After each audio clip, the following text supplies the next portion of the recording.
अब पहले मैं प्रताप बाजवा जी से और फिर शक्ति सिंह जी से अनुरोध करूंगा कि वो जिन्होंने आज संसद में ये पैरवाई की अपनी बात कहेंगे। मेहरबानी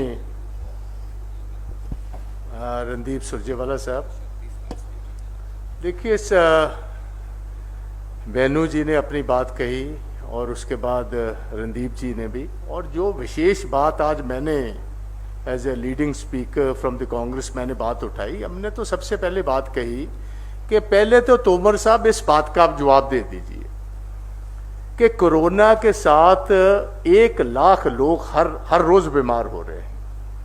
दूसरी तरफ चीन के साथ आपका eyeball to eyeball इस टाइम एक वॉर जैसी सिचुएशन बनी हुई है, जो डिफेंस मिनिस्टर ने खुद कहा कि किसी टाइम भी जंग शुरू हो सकती।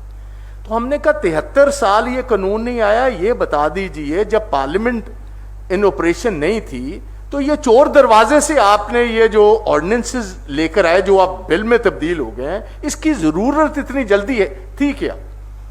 और फिर तोमर साहब को ये भी मैंने पूछा कि ये बताएं कृपा करके, जो स्टेक होल्डर्स हैं, जो किसान हैं, स्टेक होल्डर्स हैं, आप कितने स्टेक होल्डर्स से बात की?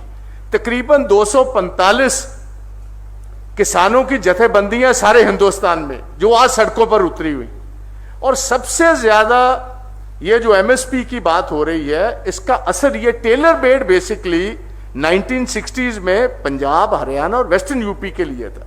तो हमने कहा आपने किससे बात की? हम मेंबर्स ऑफ पार्लियामेंट हैं, आपने कभी हमारे से जिक्र नहीं किया।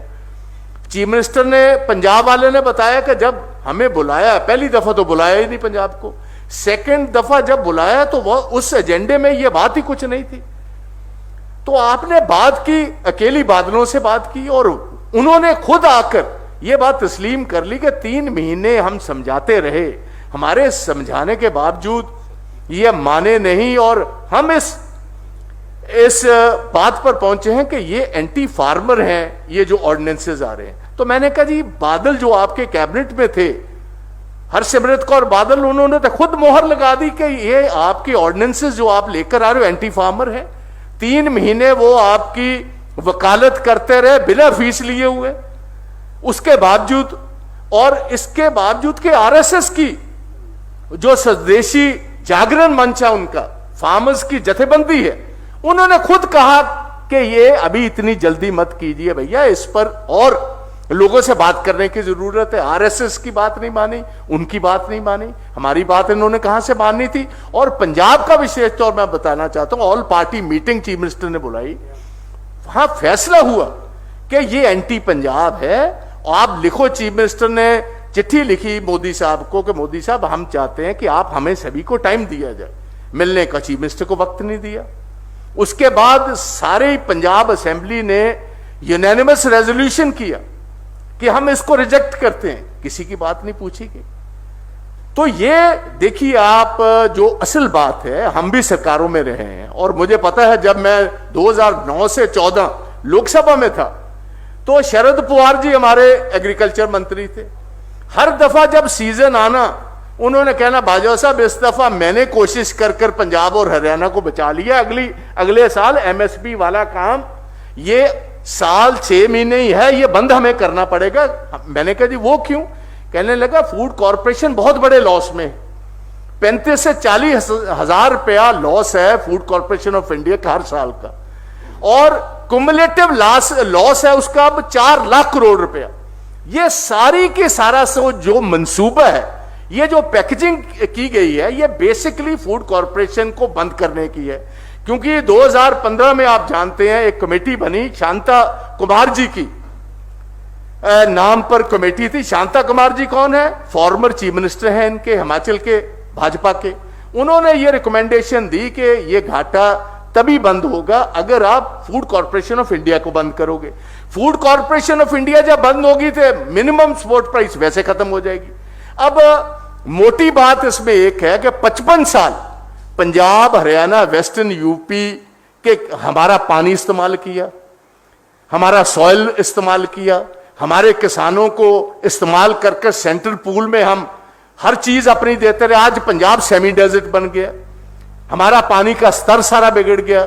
मैंने आज बताया कि कैसे बठिंडा से बीकानेर को जो ट्रेन चलती है, क्योंकि जो कॉटन हम देते हैं सेंट्रल पूल में जो खरीदी जाती है उसमें 15 स्प्रे होती हैं एक में, और पेस्टिसाइड के कारण लोगों में बीमारी बहुत सारी बढ़ रही है। तो आज आप वही सिचुएशन है जैसे जो बुजुर्ग नालायक बच्चे होते, जब बुजुर्ग हो जाते हैं माता पिता, वो तो समझते हैं कि हमने बच्चों को पढ़ाया, मेहनत की, काबिल हो गए, हमारी देख रेख करेंगे। और जो नालायक बच्चा होता है वो करता क्या है, वो समझता है कि यार एक बेडरूम में ये दोनों पड़े हुए हैं, काम तो अब इनके पास है कुछ नहीं, तो वो कहता है नौकरों को कि इनका सामान उठाओ तो भाई गैराज में इनका बस्तरा लगा दो। ये पंजाब, हरियाणा और वेस्टर्न यूपी के किसानों का अब ये बिस्तरा उठाकर गैराज में लगाना चाहते। तो ये आप समझते हो कि किसान हमारे पंजाब और हरियाणा और वेस्टर्न यूपी के मान जाएंगे? तो ये बेसिकली डिसबैंड करने का प्रोग्राम है। एफसीआई डिसबैंड किया जाए और लोगों को छोड़ दिया जाए।